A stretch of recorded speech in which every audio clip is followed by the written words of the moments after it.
Damon Caldwell was 41 years old, and for 12 years he had been the invisible infrastructure of his wife's success. While Yvette climbed toward the CEO title she had wanted her entire life, Damon managed their finances, raised their daughter Nadia, and ran a household with the same quiet precision he brought to every structure he had ever built. He never complained. He never asked for credit. He simply believed in what they were building together. The morning after Yvette's board approval, she walked into his home office dressed for her first day at the top, set a manila envelope on his desk, and told him she'd had the papers drawn up a month ago. Divorce papers. Then she left for work. What Damon found when he opened that envelope told him everything. Not just that she was leaving, but that she had been planning it for nearly 2 years. And when he pulled up the joint investment account he had managed since the day they married, the number staring back at him confirmed what kind of woman he had spent 12 years protecting. $340,000 transferred out, incrementally, deliberately, while he made their daughters lunch and kept their accounts and stayed quiet because he believed in her. She filed thinking she already knew exactly what Damon Caldwell was worth. She had never been more wrong in her life. Before we jump into the story, comment where in the world you are watching from and subscribe, because tomorrow's story is one you need to hear. The morning light filtered through the renovated kitchen windows of the Caldwell home in Cascade Heights. Damon had installed those windows himself 3 summers ago, along with the custom cabinets and the marble countertops that now gleamed under the pendant lights. Like everything else he built, they were perfect. Measured twice, cut once, secured to last. He moved through his morning routine with practiced ease, the sound of eggs sizzling in the pan, mixing with the quiet hum of CNN from the living room. The kitchen was his domain, had been for years now. He knew every inch of it, from the slight catch in the refrigerator door he'd been meaning to fix to the exact temperature the burner needed to be for perfectly crispy bacon edges. "Dad, can you check my math?" Nadia asked from her spot at the kitchen island, her worksheet spread out between bites of toast. Her dark curls were pulled back in neat braids, another morning ritual, one they shared before school. "Let me see," Damon said, sliding the eggs onto a plate while glancing at her work. Numbers were their language, had been since she was little. She had his mind for patterns, for seeing how things connected. The sound of heels clicking on hardwood announced Yvette's arrival before she appeared. She moved past them like a well-dressed ghost, her navy suit impeccable, her presence somehow both commanding and absent at the same time. She'd come home late last night after the board approval celebration, smelling of expensive wine and victory. "There's coffee," Damon offered, though she was already reaching for her travel mug. "Thanks," she said, not really looking at him. Her mind was clearly elsewhere, probably already in her new corner office, already living in the future she'd been building toward. Nadia perked up. "Mom, are you going to be home for dinner? We could celebrate." "I'll probably be late again, sweetie." "Big day." Yvette pressed a quick kiss to Nadia's forehead, her lipstick leaving no mark. She'd learned long ago how to touch things without leaving traces. Damon watched this exchange while cleaning up the breakfast dishes, his movements efficient and quiet. He'd learned to make himself smaller over the years, to take up less space as Yvette's presence grew. It wasn't something he'd planned or even really noticed happening. It had just become the shape of things. After getting Nadia off to school, Damon settled into his home office. The morning sun warmed the dark wood of his desk, another piece he'd restored himself. His laptop displayed a consulting bid he'd been reviewing, the kind of work he still did between managing the household and being there for Nadia's after-school activities. The click of Yvette's heels approached again, different now, purposeful. He looked up to see her in the doorway, silhouetted against the hallway light. She looked every inch the CEO she'd just become. Tailored suit, perfect posture, an expression that suggested she was already thinking about her next meeting. She didn't speak immediately. Instead, she stepped forward and placed a manila envelope on his desk. The sound of it hitting the wood surface somehow both soft and final. "I had these drawn up last month," she said, her voice professional, detached. "I think we both know this hasn't been working." Then she was gone, her heels marking her retreat, the front door opening and closing with a quiet finality. The house settled into silence around him. Damon sat completely still, looking at the envelope.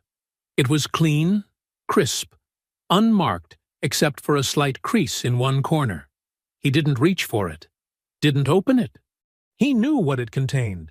You didn't need to be a structural engineer to recognize the shape of demolition when you saw it. His stillness wasn't paralysis. It wasn't shock. It was the practiced pause of a man who built things for a living, who knew that you had to understand the full scope of damage before you could begin repairs, or, in some cases, before you could decide if repair was even the right approach. The morning light continued to move across his desk, catching the edge of the envelope, making its edges glow. Damon remained motionless, his coffee cooling beside him, his mind working with the same precision he applied to load-bearing calculations. This was who he was, a man who thought before he moved, who measured before he cut, who understood that the most critical moments required absolute stillness first. The silence stretched around him, not empty, but full of potential energy, like a building in the moment before the first brick is laid. The envelope opened with a clean tear, like a surgical incision. Damon pulled out the stack of papers, each page crisp and pristine, free of the wrinkles or coffee stains that marked rushed decisions. His eyes moved methodically through the document, reading with the same attention he gave to structural specifications. The language was precise, clinical. Each paragraph laid out their 12 years of marriage like items in a liquidation sale. The house, the one he'd renovated room by room, was marked for Yvette. Primary custody of Nadia would go to her, with his visitation restricted to every other weekend and one weekday evening. The spousal support calculations were based on his current part-time consulting work, as if the engineering license hanging on his wall was merely decorative. This wasn't a document born from last night's celebration. This was architecture. Every clause had been carefully constructed, every asset methodically divided. The date at the bottom confirmed what she'd said. These had been drawn up a month ago, while she was still kissing him goodbye in the mornings and asking about Nadia's math homework. Damon set the papers down and opened his laptop. The familiar banking interface greeted him. He'd managed their joint accounts since before they were married, tracking everything in detailed spreadsheets with the precision his profession demanded. He navigated to their investment account, the one that had been steadily growing for their retirement, for Nadia's college. The numbers didn't make sense at first. The balance was wrong, significantly wrong. He pulled up the transaction history, expanding it to show the past 2 years. What he found made his hands go still on the keyboard. The withdrawals were like perfectly spaced footprints in snow. Every 3 months, just after his quarterly reviews, amounts between $12,000 and $18,000 had vanished. The transfers were timed precisely to fall in the gaps of his attention, each one small enough to not trigger immediate concern if noticed, but adding up to $340,000 over 22 months. He traced the transfers to their destination, a joint account belonging to Yvette and Derek Ashton. The name hit him like a physical thing. Derek Ashton, the CFO she'd brought in 26 months ago. The timing wasn't coincidental. The financial bleeding had started almost immediately after Derek's arrival. The affair wasn't new. The theft wasn't impulsive. This was a strategy that had been executing for almost 2 years while he made breakfast, helped with homework, and kept their home running. Damon reached for his phone, scrolling to Terrence's number. Terrence had been his friend since college, before Yvette, before any of this. He was also one of the best forensic accountants in Atlanta. he said when Terrence answered, his voice steady. "I need you to come by tonight. Bring your laptop." "Everything okay?" Terrence asked, knowing from Damon's tone that it wasn't. "No, but it will be. Just come by after work." He spent the rest of the day moving through the house like a ghost, touching the things he'd built, seeing them with new eyes, the custom shelving in Nadia's room, the rebuilt deck out back, the kitchen he'd designed around Yvette's love of entertaining. All of it had been infrastructure for a life she'd been dismantling piece by piece. That evening, after Terrence confirmed everything and promised to dig deeper, Damon picked up his phone again. His hands were steady as he dialed Yvette's number. When she answered, he made his voice shake just enough, a precise tremor, like a controlled demolition. "I got the papers," he said, letting his words catch slightly. I need some time to process this. I don't understand, Yvette. 12 years, and you didn't? We didn't even try counseling. I love you. I thought we were happy." The silence on her end lasted 3 seconds. When she spoke, her voice was gentle, almost kind. The relief in it was audible. She believed his performance completely. "Take whatever time you need," she said softly. "I know this is hard. We can talk more when you're ready." They hung up, and Damon set his phone down carefully on his desk. In the quiet of his home office, surrounded by the life he'd built, and the evidence of its systematic dismantling, he sat perfectly still. His stillness wasn't defeat. It was focus, sharp and clear as diamond. The following evening, Terrence's sedan pulled into Damon's driveway just after 7. Damon met him at the door, leading him straight to the kitchen table where he'd laid out his laptop and a series of printed statements. The kitchen lights cast sharp shadows across the documents, making the numbers stand out like accusations. "Thanks for coming," Damon said, his voice measured. He pulled out a chair and gestured for Terrence to sit. "I need you to see something." Terrence set his own laptop down and settled in, his expression neutral. He'd known Damon long enough to recognize when his friend was operating from pure logic rather than emotion. This was Damon in engineering mode, treating betrayal like a structural problem that needed solving. "Start from the beginning," Terrence said, opening his computer. Damon walked through the evidence with the same precision he used when presenting building specifications to clients. He showed Terrence the divorce filing first, then pulled up the account statements. His finger traced the pattern of transfers, each one falling neatly between his quarterly reviews. 340,000, Damon said quietly. Over 22 months. Always between 12 and 18,000. Always timed to fall after I'd done the quarterly household review. Terrence's fingers moved across his keyboard, his eyes narrowing as he pulled up databases and ran searches. The room was silent, except for the soft tapping of keys and the distant hum of the refrigerator. "The receiving account," Terrence said after several minutes. "Joint holders are Yvette Caldwell and Derek Ashton. Opened 26 months ago, right after he was hired as CFO. "Can you trace the pattern?" Damon asked. Terrence nodded, already working. "Give me an hour." While Terrence dug deeper, Damon made coffee. He moved through his kitchen with the same quiet efficiency he always had. But now, each familiar motion felt like walking through a house he'd just discovered was built on sand. He'd made coffee in this kitchen thousands of times, while Yvette planned her exit, one transfer at a time. 2 hours later, Terrence had assembled a complete timeline. The transfers were methodical, planned to avoid detection. The account showed regular activity between Yvette and Derek. Dinner charges, hotel stays, weekend trips disguised as business travel. The affair and the theft were perfectly synchronized. A dual betrayal executed with corporate precision. "I know a family law attorney," Terrence said, turning his laptop to show Damon the evidence he'd compiled. "Patricia Ossie. She handles high-asset divorces. Knows her way around financial fraud. Want me to make a call?" Damon nodded. "But tell her I don't want to move on anything yet. I need everything documented first." Patricia arrived the next morning, her briefcase heavy with similar cases she'd handled. She spread the divorce filing across the kitchen table, next to Terrence's financial analysis. Her reading was quick but thorough, her occasional nods suggesting she was finding exactly what she expected. "She's made 3 critical mistakes," Patricia said finally, looking up at Damon.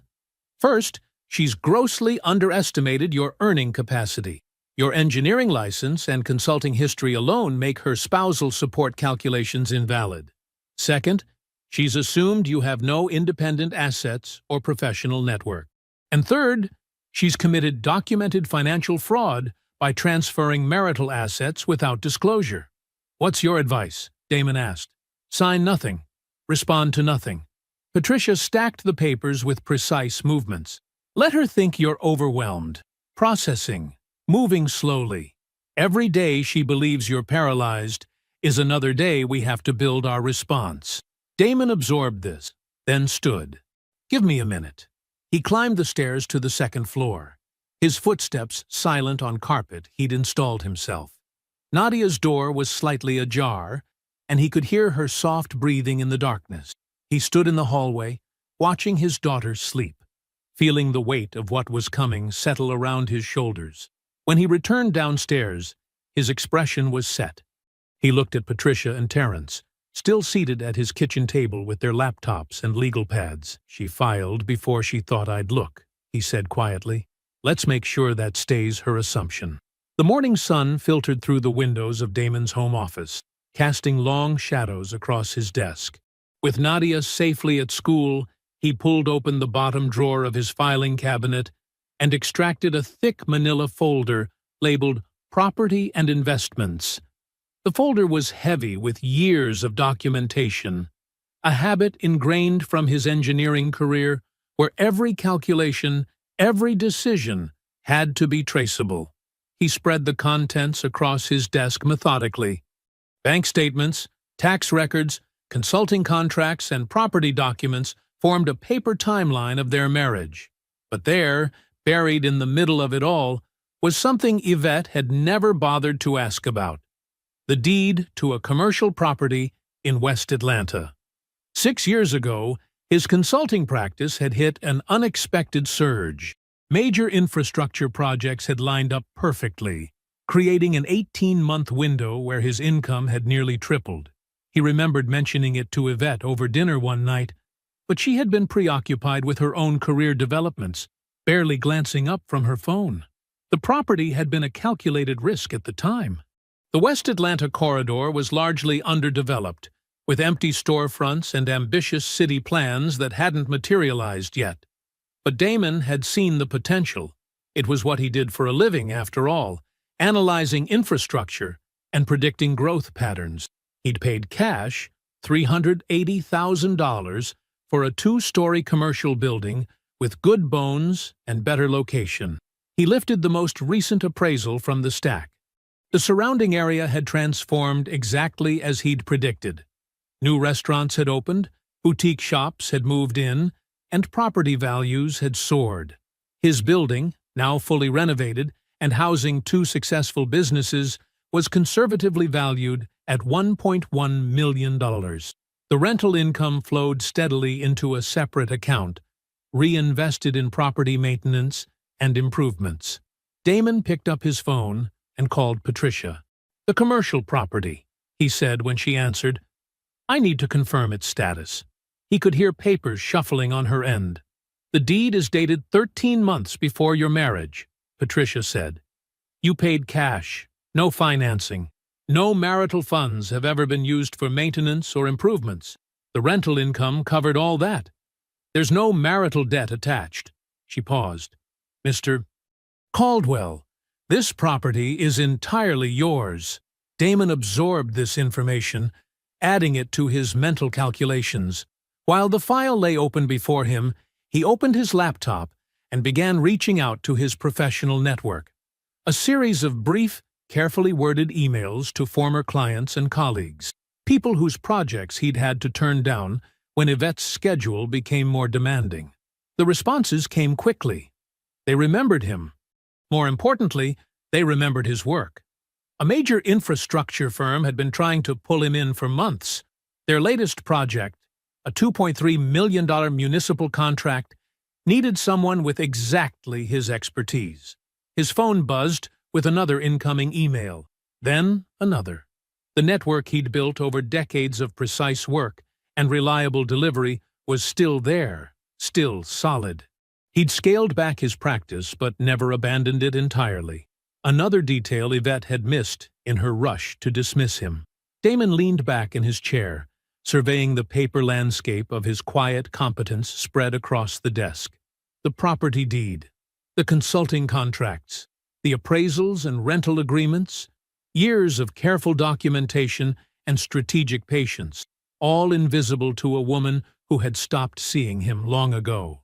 He thought about Yvette in her CEO office, probably sitting in meetings right now, confident she had assessed his worth correctly. She had looked at his scaled-back consulting work and seen limitation. She had noticed his focus on their home and assumed confinement. She had measured his patience and mistaken it for passivity. With deliberate movements, Damon gathered the documents and returned them to their folder. The property deed went on top, its legal language stark and clear. He closed the file slowly, feeling its weight in his hands. The weight of all the things his wife had never bothered to see. "I was never small," he said quietly to the empty office. "You just stopped looking." Patricia's downtown office occupied a corner suite in a glass and steel high-rise, its conference room offering sweeping views of Atlanta's skyline. Damon arrived precisely on time, carrying 2 accordion files and his laptop. He began laying out documents with the same methodical precision he applied to engineering projects, each category in its own space, everything accessible, nothing hidden. "Walk me through it all," Patricia said, settling into her chair with a legal pad. Her voice carried the calm authority of someone who had seen thousands of cases and knew exactly how to build an ironclad strategy. Damon started with his consulting history, spreading out contracts and client testimonials across the polished conference table. "I scaled back 5 years ago to support Yvette's schedule, but I never stopped completely. These are my major projects from the last decade." He pulled out a particularly substantial contract. "This municipal infrastructure project? I led the structural analysis team. The client still calls me for consultations." Patricia studied the documentation carefully, making detailed notes. "Your earning capacity is significantly higher than what her filing suggests. We can easily reconstruct your true professional value using these contracts and client relationships." She looked up at him. "She built her entire strategy on the assumption that you had limited yourself permanently." "That's not all," Damon said, opening the second file. He laid out the commercial property documentation, the original deed, renovation records, tenant agreements, and current appraisal. "I purchased this 13 months before we married. Cash transaction, no financing. The rental income has covered all maintenance and improvements." Patricia's eyes sharpened as she reviewed the property records. "This is completely separate from marital assets. The timing of the purchase and the absence of marital funds in its maintenance makes it presumptively yours." She made another note. "The current value is significant." "Did she know about this?" "She never asked," Damon said quietly. "I mentioned the purchase once, but she wasn't interested in the details of my work by then." "And the fraudulent transfers?" Patricia pulled out the forensic analysis Terrence had prepared. 22 months of systematic withdrawals, carefully timed to avoid detection. This isn't just divorce strategy. This is civil financial fraud. We can pursue full recovery, plus damages. As they were reviewing the transfer documentation, Damon's phone buzzed. He glanced at it. An email from Marcus Chen, the lead partner at Infrastructure Solutions, one of the largest municipal engineering firms in the Southeast. They had a new contract that needed his expertise. A 3-year, $2.3 million engagement with renewal options and potential partnership consideration. "Perfect timing," Patricia said, reading his expression. "This further establishes your professional position." How do you want to handle it? Damon composed a careful response to Marcus, asking them to hold the offer for 2 weeks while he resolved a personal matter. We don't show this card yet, he said. Let Yvette keep believing what she assumed about my career prospects. Patricia nodded approvingly. You understand strategy. Now, about these transfers, we need to establish a clear timeline of when they began relative to her promotion track at Harmon Lux. The correlation between her career advancement and her systematic draining of marital assets tells a compelling story. They spent the next hour mapping out the legal approach. Patricia built a timeline on her whiteboard, connecting the financial fraud to the broader pattern of deception. Your wife made 2 critical mistakes, she said finally. She assumed you wouldn't look closely at the accounts, and she dramatically underestimated your independent financial position. Damon gathered his documents with the same care he'd shown laying them out. The morning sun had shifted, casting different shadows across the conference room. She's been making assumptions about me for years, he said. I think it's time we let her keep making them for just a little longer. Leaving Patricia's office, he pulled out his phone and called Terrence. His friend answered on the first ring. I need you to dig deeper into Harmon Lux, Damon said without preamble. Focus on the financial structure of Yvette's promotion to CEO. Look at board approvals, any unusual transactions, especially anything involving Derek Ashton's department. You think there's more? Terrence asked. People who get comfortable taking what isn't theirs rarely stop at one account, Damon replied. And Derek's been CFO for 26 months. That's a lot of time to build patterns. Give me a week, Terrence said. I'll have something for you. 3 days after the meeting with Patricia, Damon's phone lit up with Terrence's name. His friend's voice was carefully neutral. We need to talk. In person. Tonight work? Hours later, they sat at Damon's kitchen table, the house quiet except for the soft hum of the dishwasher. Nadia was asleep upstairs, her homework finished, her routine maintained despite everything shifting beneath the surface.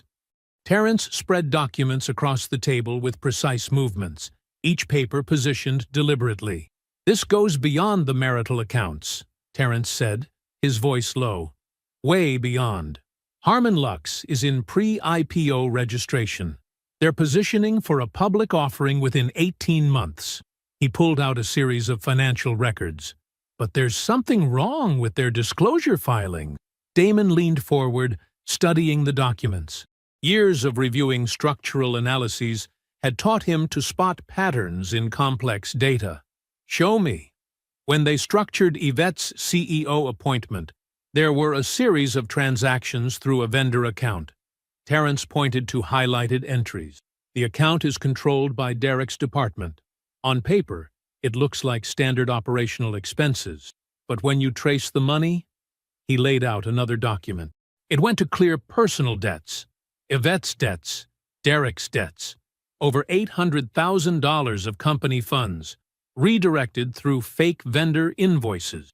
Damon sat back, processing, during a pre-IPO period, which makes it securities fraud. Terrence's finger traced the transaction dates. The timing matches perfectly with her appointment. And here's the thing. These transactions required board-level approval. Philip Harmon either knew or deliberately chose not to know what his daughter and her CFO were doing. He handed her the company, Damon said quietly, and she treated it the same way she treated our marriage, like something to be stripped for parts. I've got a colleague who specializes in pre-IPO compliance issues, Terrence added. We can have an exploratory conversation. No formal filing yet, just establishing options. Damon nodded slowly. Do it, but keep it unofficial for now. He studied the documents again, seeing not just numbers, but leverage points, structural weaknesses in the edifice Yvette had built. I need to talk to Philip first. The next morning, Damon drove to the Harmon house in Buckhead, the house where Yvette grew up, where he'd spent countless family dinners in happier times. Philip answered the door himself, his expression guarded, but not unwelcoming. Can we talk? Damon asked simply.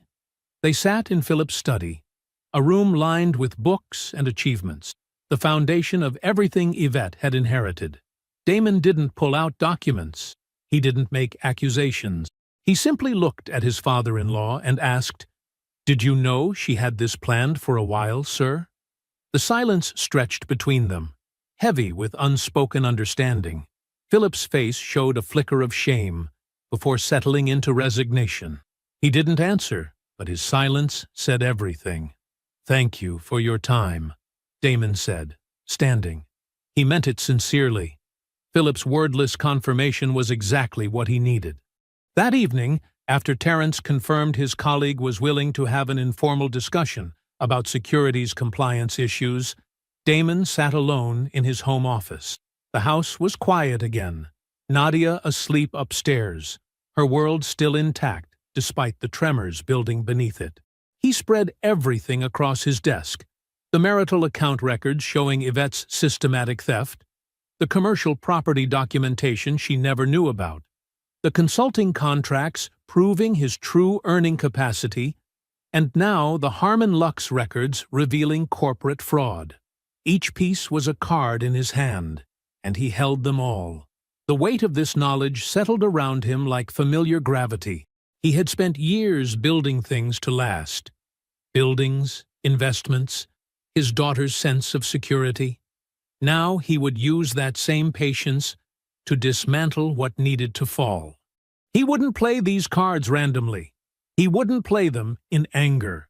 He would play them precisely, strategically, each revelation timed for maximum effect.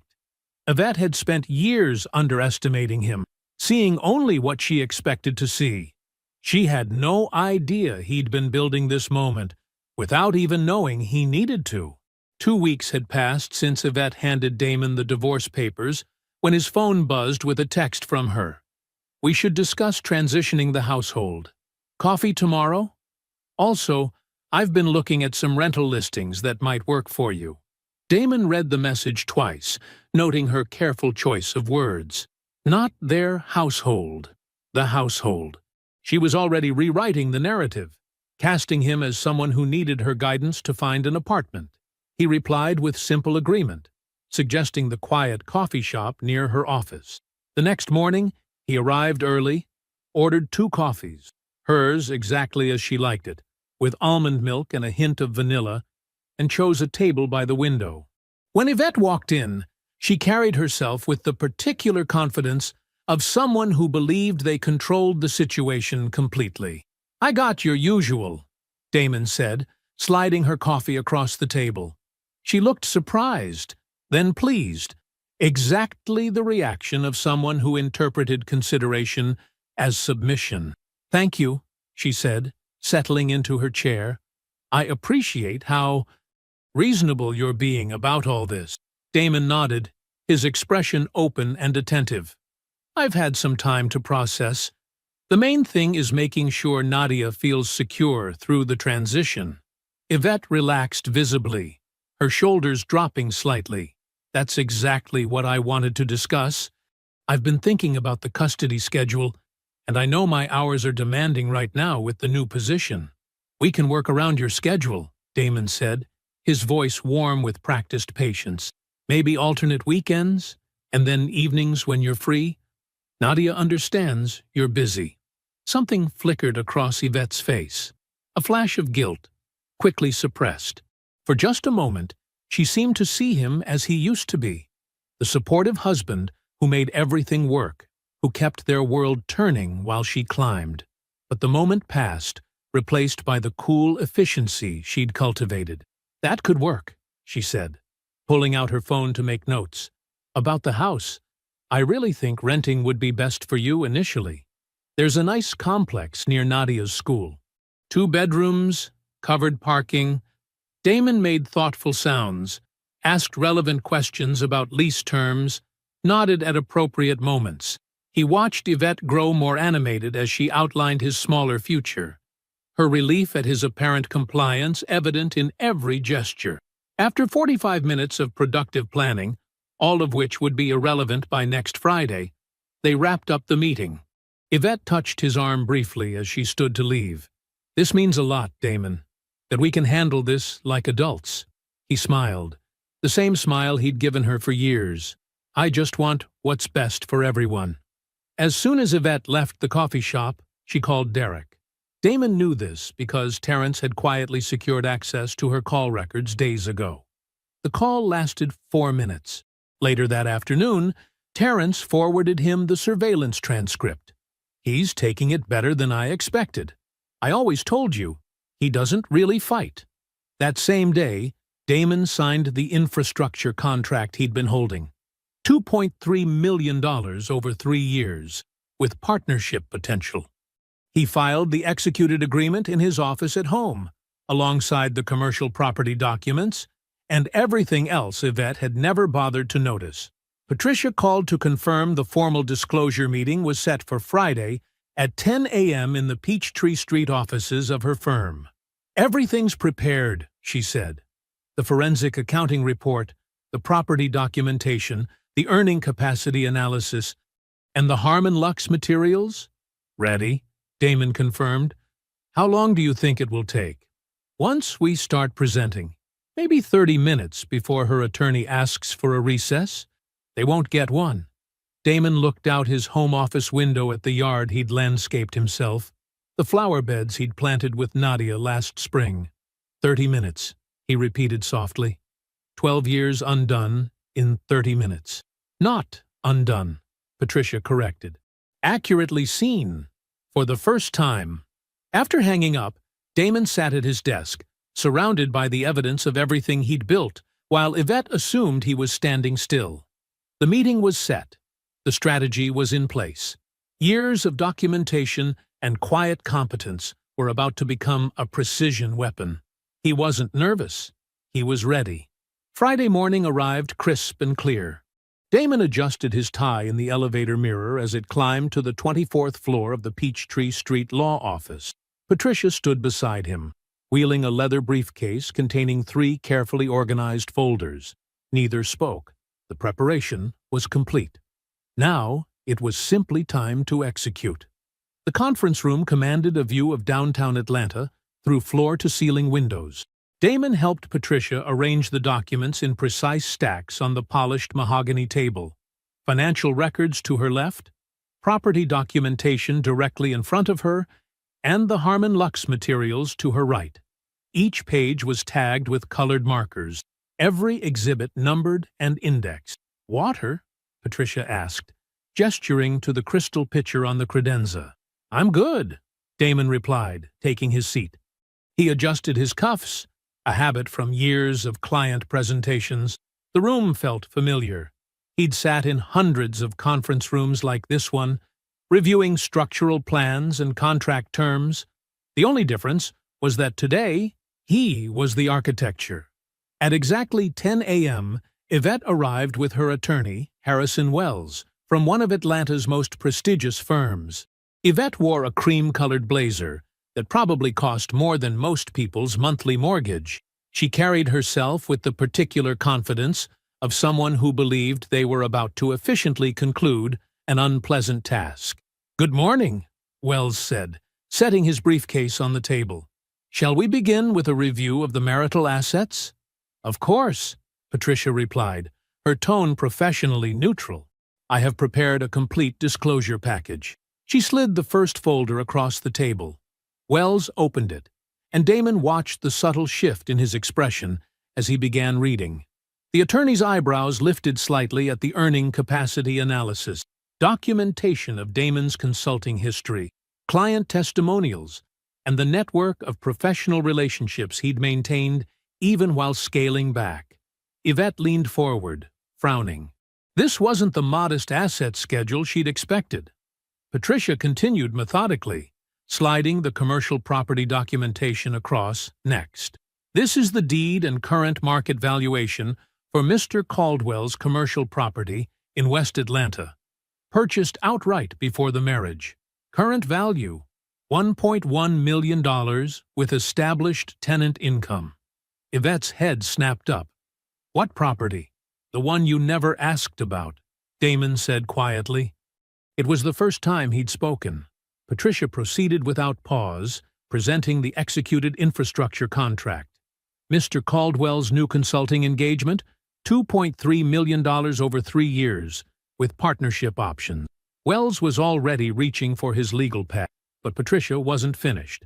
She opened the third folder and began laying out the forensic accounting analysis. 22 months of systematic transfers from the marital accounts to the joint account belonging to Yvette and Derek Ashton. We have documented $340,000 in undisclosed transfers, Patricia stated. The pattern suggests deliberate concealment. I'd like to request a brief recess, Wells interjected. No, Patricia said simply. We're not finished. She placed the final document on the table. The Harmon Lux analysis detailing the company fund misappropriation, the vendor account manipulation, and the pre-IPO disclosure violations. The room went completely still. This material, Patricia continued, has been reviewed by Securities Compliance Counsel. No regulatory filing has been made. That decision remains in Mr. Caldwell's discretion. Yvette's carefully maintained composure cracked. She looked at Damon, really looked at him. For the first time in years, what she saw was not the man she'd dismissed. He sat perfectly straight, perfectly calm, radiating a quiet power she'd somehow never noticed. Damon met her gaze and spoke directly to her. I supported everything you built. I asked for nothing. You planned this for 2 years while I made Nadia's lunch and kept your accounts and stayed quiet because I believed in us. I need you to understand that I see all of it. I need you to understand who you decided to underestimate. He stood up, adjusted his suit jacket with the same careful precision he'd always brought to everything, and walked out. Patricia remained to handle the details. Yvette sat in the conference room after Damon's departure, her expensive blazer suddenly feeling like costume jewelry. Wells was already speaking in careful tones about managing expectations and limiting exposure, but Yvette barely heard him. The expression on her face wasn't grief. It was the particular look of someone who has just realized the game they thought they were winning was never theirs to win. Patricia's office called early Monday morning. Yvette's counsel wants to discuss settlement terms. They're looking to move quickly. I imagine they are, Damon replied, his voice calm. He sat at his kitchen table, reviewing contractor bids for the renovation projects he'd been planning. The morning sun streamed through the windows he'd installed himself years ago. The negotiations proceeded with remarkable speed. Wells, understanding the devastating exposure his client faced, approached the process with uncharacteristic flexibility. Each point of contention dissolved under the weight of what Patricia held in her files. The threat of corporate fraud exposure made traditional posturing impossible. Within days, the framework emerged. Damon would retain the family home, the 4-bedroom in Cascade Heights, that held both memories and equity. The property's value had increased significantly since his renovations. He had already identified a historic craftsman in West End that needed exactly the kind of careful restoration he excelled at. The home sale proceeds would fund both the purchase and the improvements. The financial settlement was comprehensive, full recovery of the transferred marital assets plus substantial damages. Patricia had calculated the interest meticulously, accounting for both the direct transfers and the opportunity costs. The final number made Wells wince, but he didn't argue. Custody arrangements proved equally decisive. Damon received primary physical custody of Nadia. Yvette's visitation schedule would work around his, a complete reversal of her original filing's assumptions. The judge, reviewing the documentation of Damon's consistent presence in Nadia's life against Yvette's increasingly absent one, approved without hesitation. While the divorce proceedings moved toward conclusion, parallel tremors shook Harmon Lux. Philip Harmon, confronted by his daughter with the full scope of Terrence's findings, made the hard choice loyalty had prevented earlier. He initiated a board-level audit, triggered by what he carefully termed irregularities in vendor payment processing. The audit results were swift and damning. Derek Ashton was terminated for cause 3 days after the preliminary findings reached the board. His office was cleared on a Friday afternoon, his credentials deactivated while he was still in the building. The vendor account documentation alone justified his removal. The personal relationship with the CEO during the period in question made it unappealable. The board's response to Yvette's role was more complex, but equally severe. They installed a compliance officer with direct oversight of all financial decisions, effectively creating a shadow CEO position above her. The IPO process, which had been approaching final stages, was suspended indefinitely. The company Yvette had spent her life pursuing became a carefully monitored cage. None of this played out in public. There were no press releases about Derek's departure, no announcements about the IPO delay. Corporate consequences moved through official channels, board resolutions, and carefully worded internal memoranda. Real power operated in quiet rooms, through proper procedures, with pristine documentation. On a Wednesday afternoon, Damon sat in Patricia's office, reviewing the final settlement documents. Each page represented a point of leverage, converted to concrete consequence. He signed methodically, his engineer's habit of checking every detail, unchanged by circumstance. "Congratulations," Patricia said, as he signed the last page. "You handled this perfectly." Damon stood and shook her hand. "Thank you for building it right."